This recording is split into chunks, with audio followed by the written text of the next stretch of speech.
ಹರೇ ಕೃಷ್ಣ. ಇವತ್ತು ನಾವು ಆಯುರ್ವೇದ ಹಾಗೂ ಮನೆಮದ್ದು ಹೋಮ್ ರೆಮಿಡೀಸ್ ಇವೆರಡರ ಮಧ್ಯೆ ಇರುವ ವ್ಯತ್ಯಾಸವನ್ನ ತಿಳ್ಕೊಳ್ಳೋಣ.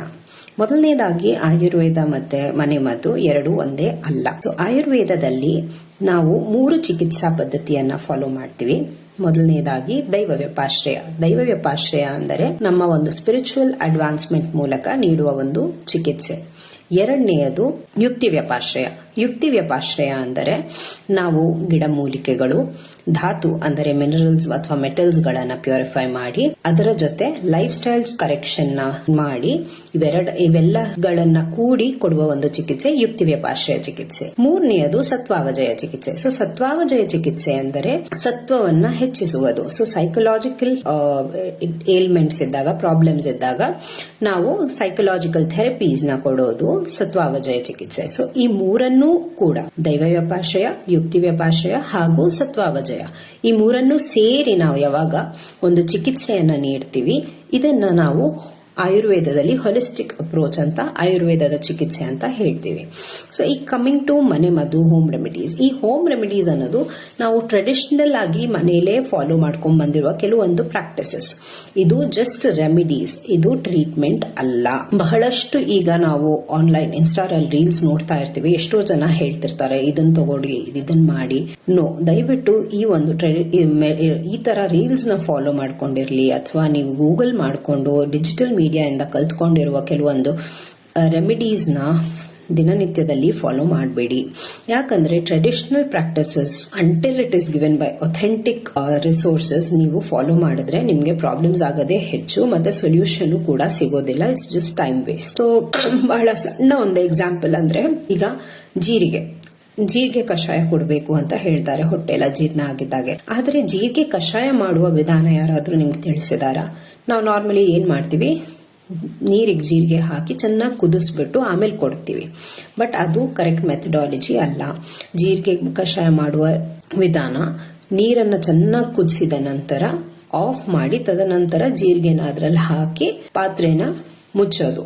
ಸೊ ಯಾಕೆ ಅಂದ್ರೆ ಜೀರಿಗೆರಲ್ಲಿ ವಾಲೆಟೈಲ್ ಆಯಿಲ್ಸ್ ಇರುತ್ತೆ. ಸೊ ಅದನ್ನ ಬಿಸಿ ನೀರಿಗೆ ಹಾಕಿದ ತಕ್ಷಣ ಅದು ಇಮಿಡಿಯೇಟ್ ಆಗಿ ರಿಲೀಸ್ ಆಗುತ್ತೆ. ನಾವು ತುಂಬಾ ಅದನ್ನ ಕುದಿಸಿದ್ರೆ ಅದರದ ಎಫೆಕ್ಟ್ ಹೋಗುತ್ತೆ. ಸೊ ಹಂಗಾಗಿ ಅದೇ ರೀತಿಲಿ ಬಜೆನೂ ಹಂಗೆ. ಬಜೆ ಮಕ್ಕಳಲ್ಲಿ ತುಂಬಾ ಕಾಮನ್ ಆಗಿ ಕೊಡುವ ಒಂದು ಗಿಡಮೂಲಿಕೆ. ಸೊ ಈ ಒಂದು ಬಜೆನ ಕೂಡ ಆ ರಿಸರ್ಚರ್ಸ್ ಪ್ರಕಾರ ಇದರಲ್ಲೂ ಕೂಡ ಕಾರ್ಸಿನೋಜೆನಿಕ್, ಕ್ಯಾನ್ಸರ್ ಉಂಟು ಮಾಡುವ ಒಂದು ಪದಾರ್ಥ ಇರುತ್ತೆ. ಸೊ ಎಲ್ಲಾ ಒಂದು ಗಿಡಮೂಲಿಕೆ ನಾವು ಕೂಡ ಹೇಗೆ ಅಂದ್ರೆ ನಮ್ಮ ದೇಹದಲ್ಲೂ ಕೆಲವೊಂದು ಟಾಕ್ಸಿನ್ಸ್ ಇರುತ್ತೆ. ಸೊ ನಾವು ಕೂಡ ಬೇರೆಯವ್ರಿಗೆ ಕಚ್ಚಿದ್ರೆ ಅವ್ರಿಗೂ ವಿಷ ಹರಡುತ್ತೆ. ಅದೇ ರೀತಿ ಎಲ್ಲಾ ಗಿಡಮೂಲಿಕೆಗಳಲ್ಲೂ, ಎಲ್ಲಾ ಒಂದು ಧಾತುಗಳಲ್ಲೂ ಸಣ್ಣ ಪ್ರಮಾಣದ ವಿಷ ಇದ್ದೇ ಇರುತ್ತೆ. ಸೊ ಹಂಗಾಗಿ ಆಯುರ್ವೇದ ಏನ್ ಮಾಡುತ್ತೆ, ನಾವು ಅದನ್ನ ಪ್ರಾಸೆಸಿಂಗ್ ಅಂತ ಮಾಡ್ತೀವಿ.